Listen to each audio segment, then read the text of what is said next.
15h-16h, Brigitte Lahaie, Sud Radio. Et nous passons cette deuxième heure en compagnie de Yves Slati. J'arrive quand même encore à peu près à dire votre nom, mais de temps en temps, hein, ça s'écorche un petit peu. Bref, Yves Slati, voilà. Et vous pouvez le retrouver sur sa chaîne YouTube si vous aimez beaucoup ce sexologue avec ce côté toujours positif comme la sexualité positive, le titre de son dernier livre aux éditions Psychologue de la Musardine. Alors, on va donner la parole maintenant à Élodie qui nous a rejoint, mais je voulais juste une petite réponse avec la devinette du jour. On se marie, point d'interrogation, on vit ensemble, point de suspension, on se sépare. Quel serait le point? Vous avez une idée? Non. Point final, tout simplement? Non. C'est parfois si simple, mais les réponses de mes devinettes. Bonjour Élodie. Bonjour Brigitte. Merci d'être avec nous Élodie. Avec plaisir. Alors, est-ce que ça rime sexualité et grossesse, Élodie, d'après vous? Et ça dépend des fois. Ça dépend des fois. Des partenaires, ça dépend de plein de choses. C'est intéressant parce que finalement, vous dites la même chose que Laetitia qu'on a eu tout à l'heure. Hein. C'est ça intéressant, Yves Slati. Est-ce que c'est aussi ce que vous avez constaté avec vos patientes? Ça dépend vraiment de chaque femme, de chaque grossesse, de chaque partenaire? Oui. Ça dépend, mais encore, j'insiste, ça va surtout dépendre de la sexualité qu'il y avait avant la grossesse. Donc, une femme qui s'éclatait, on va voir ce qui va se passer dans la sexualité. Une femme qui ne s'éclate pas, il n'y a plus de sexualité, en général. Donc, j'ai jamais vu qu'une grossesse va réveiller la sexualité d'une femme où il n'y avait jamais et que c'était à plat.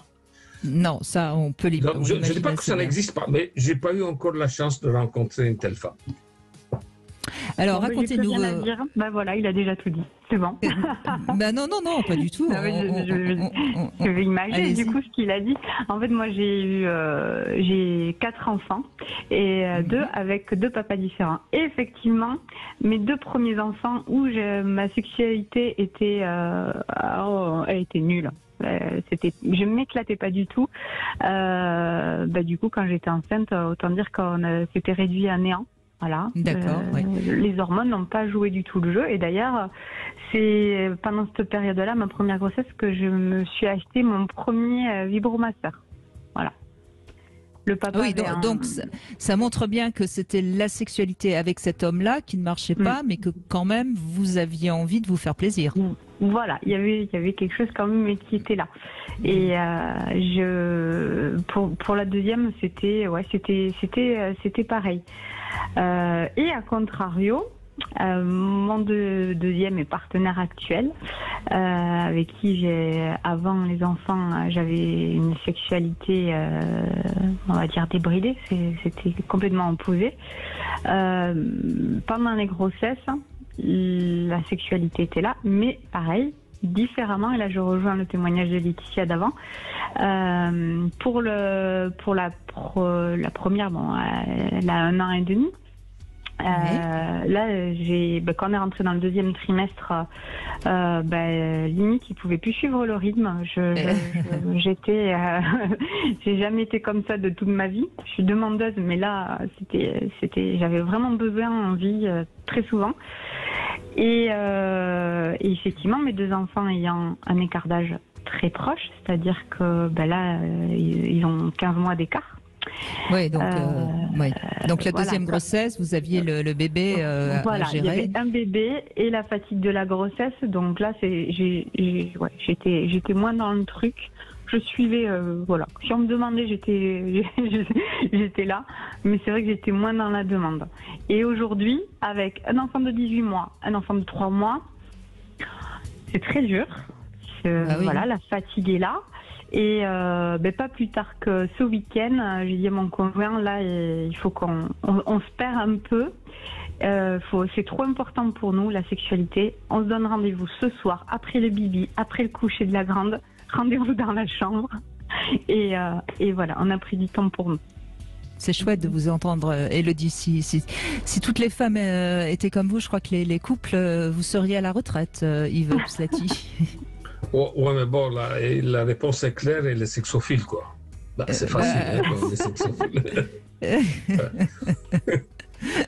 Je crois que la réponse est claire, oui, oui, parce que franchement, avec un bébé de 15 mois et de 3 mois, et avoir envie de surtout ne pas lâcher l'affaire, comme j'aime le dire parfois, oui, je pense qu'Élodie, on peut vous donner la médaille de sexophile. Il n'y a pas de doute. Il y a pas de doute. Alors, moi, j'ai quand même une question à vous poser, Yves Slati, parce que hier, on était avec Christian Jamin, qui est endocrinologue, pardon, donc spécialiste des hormones, et qui me dit souvent que de toute façon, les hormones, on n'a aucune preuve qu'elles ont une influence sur la sexualité, sur la libido. Mais on voit bien, là, ça fait 2 femmes qui témoignent que au 3e mois, enfin au 4e mois de grossesse, enfin le 2e trimestre, la sexualité explose. Oui. Et donc, Parce que le moteur de la sexualité, non, si, ça a une influence, surtout sur les hommes. Hein. Sur les hommes, c'est le taux de testostérone, et chez les femmes, c'est le taux d'estradiol. Chez les hommes, vous enlevez toute sa testostérone, il bouge plus. Hein. Donc c'est fini, vous le tuez, l'homme. Hein. Donc sexuellement, vous le tuez. Si, donc il y a un certain rôle dans la réponse sexuelle. Mais bon, ce n'est pas très déterminant pour la majorité des gens, c'est autre chose. Donc la sexualité, le désir sexuel, être sexophile, ça, c'est pas seulement une question d'hormones, ça je peux ajouter. D'accord. Donc, la première raison pourquoi on est sexophobe, donc ceux qui n'aiment pas le sexe, de loin la première raison, les gens y pensent parce qu'il y a eu un viol, il y a eu un inceste, c'est pour ça qu'à un moment donné, on n'aime pas la sexualité. Absolument pas. La première raison de sexophobe, c'est le non-investissement à la sexualité. Je ne me suis pas investi à la sexualité. Ça ne m'a pas intéressé. J'ai abandonné la sexualité, que ce soit la sexualité personnelle et la sexualité relationnelle.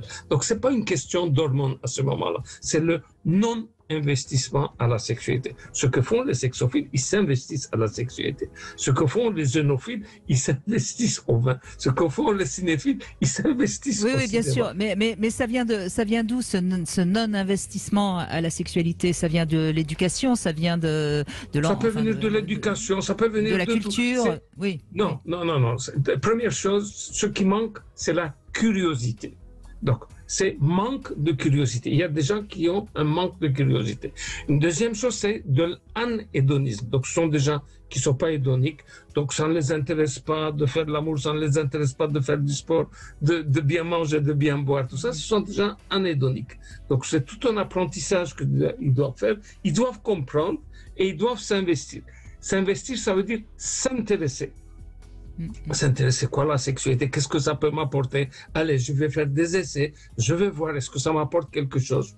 Disons qu'il l'a fait, il y a des gens qui font il y a des gens par exemple qui vont dans des cocktails, on les oblige à boire de l'alcool, et le type ou bien la nana à un moment donné, elle peut dire j'ai été 100 fois, 120 fois, on m'a donné de l'alcool. Maintenant, j'ai décidé que ce n'est pas bon pour moi et j'arrête de boire de l'alcool. Le sexe, c'est exactement la même chose. Ils ont fait 100 fois, 120 fois. Ils n'ont pas obtenu de plaisir. Ils n'ont pas obtenu de l'orgasme. De satisfaction et ils arrêtent. J'abandonne. Ouais. D'accord. Alors, Élodie, moi j'ai une question importante à vous poser puisque vous avez 4 enfants, si j'ai bien compris. Est-ce que vous avez remarqué que votre sexualité avait évolué et si oui, en quoi? Alors justement, on a été curieux et on a investi le sujet. Alors, ma première grossesse avec mon partenaire, mon conjoint aujourd'hui, on s'est vite retrouvé embêté techniquement avec un gros ventre. comment on s'y prend, comment on va pouvoir prendre du plaisir. Et du coup, on a testé des positions qu'on ne faisait pas habituellement. On a beaucoup plus pratiqué les caresses. Vraiment, c'était une approche vraiment très différente. Et d'ailleurs aussi, j'étais assez fermée sur la sodomie. Et quand on est arrivé à la fin de la grossesse, mon corps ayant changé, les sensations étaient moindres pour mon partenaire quand on avait des rapports par le vagin. Vaginalement, oui. Voilà. Et donc, du coup, j'ai dit, OK, on va essayer la sodomie. Du coup, ça m'a ouvert sur ce sujet-là et ça s'est très, très bien passé.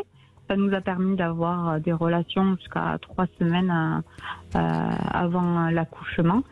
Et puis après, pour ce qui est du retour, là pour le dernier, moi ce qui m'avait beaucoup manqué, c'était de pouvoir faire l'amour et d'embrasser mon partenaire en même temps.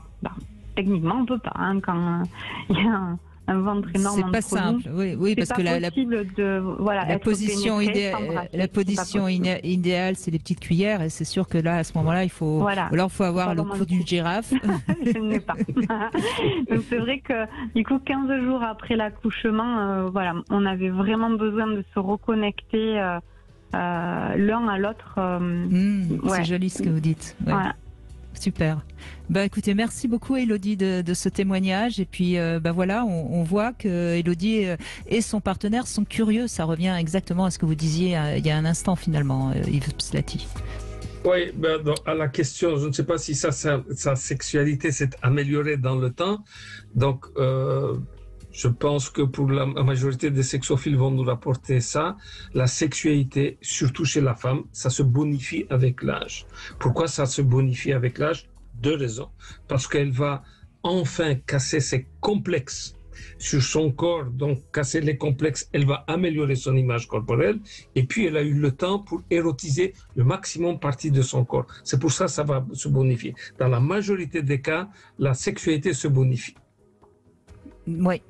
Merci beaucoup Élodie pour ce témoignage. On continue dans un instant avec Yosra, je ne sais pas si je prononce bien son prénom, je lui demanderai, qui va également nous parler de sa sexualité lorsqu'elle était enceinte. À tout de suite.